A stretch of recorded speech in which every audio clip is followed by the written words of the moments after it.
What do you really know about money? Did they ever teach you about what money is in school?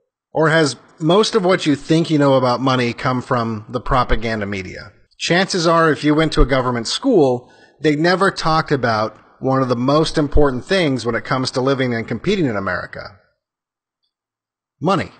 It's strange that people will spend 13 years of their life with government employees that are supposed to prepare you for life as an adult, and they never, even once, mention money.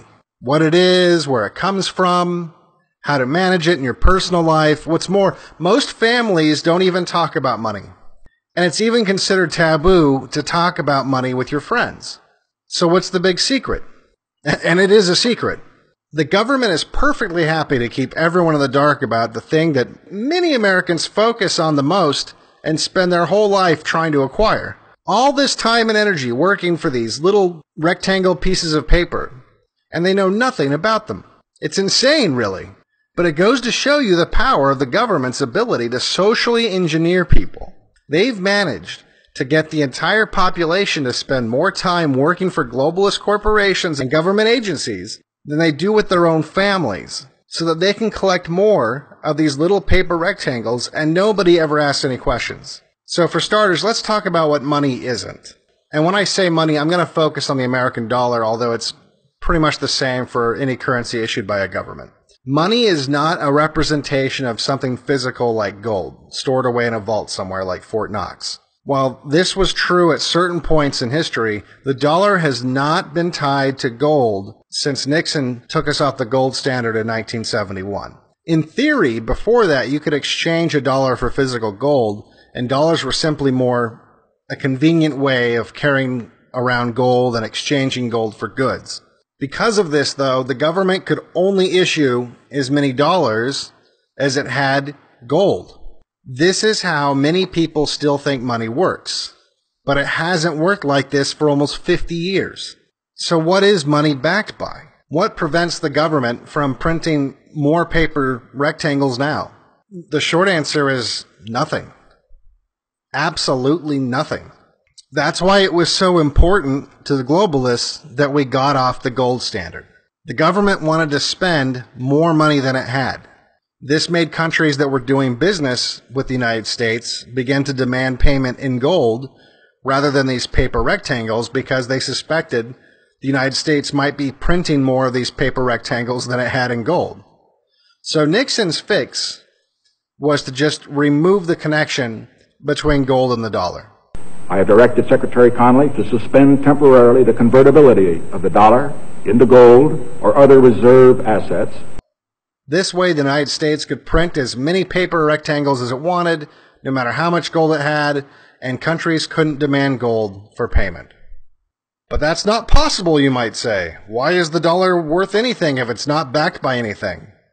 If the government can just print out as many little paper rectangles as it wants, isn't that just making money out of thin air? Well, yes and no. First of all, money has value because the government has socially engineered everyone into thinking that it has value. At least that's why it has value to the general public. They've convinced everyone through propaganda campaigns and forcing people to pay taxes using these little paper rectangles that they have value. And if you don't use these paper rectangles when paying for government fines or taxes, they will use violence and force against you, using people that they pay with more paper rectangles that will put you in prisons that are also paid for by paper rectangles. And they can print those indefinitely. But that trick's only going to work on the American public. So how can they force the rest of the world to use their little paper rectangles? Well, the quick answer is the United States military. After Nixon took the dollar off the gold standard, his globalist sidekick, Henry Kissinger, went to the Saudi royal family and cooked up a deal that essentially came down to this. You sell your oil using our paper rectangles. You can only buy oil with our dollars. And we will be your personal army. By forcing the rest of the world to pay for oil using US dollars, our paper rectangles would still have demand in the rest of the world, and in return, we send troops to go and die in the Middle East, Just 2 hours ago, Allied air forces began an attack on military targets in Iraq and Kuwait. Over and over and over again, I ordered our forces to launch a cruise missile attack on the Iraqi Intelligence Service's principal command and control facility in Baghdad. anytime those oil interests or the interests of bankers are threatened.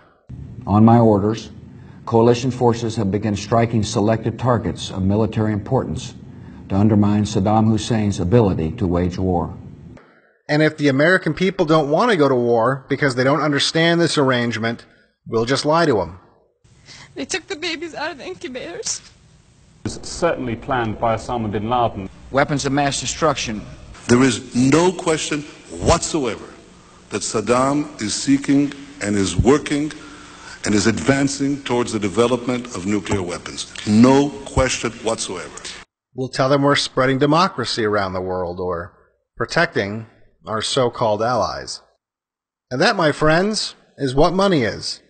Not a storage of wealth, but of military force, provided by the blood and sacrifice of a propagandized public, most of which will never bother to question the system because they're all too busy trying to get more paper rectangles.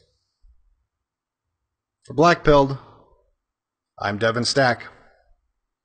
If you like my videos, please make sure to like and subscribe, and make sure you hit the notification bell so that you know when new videos get released.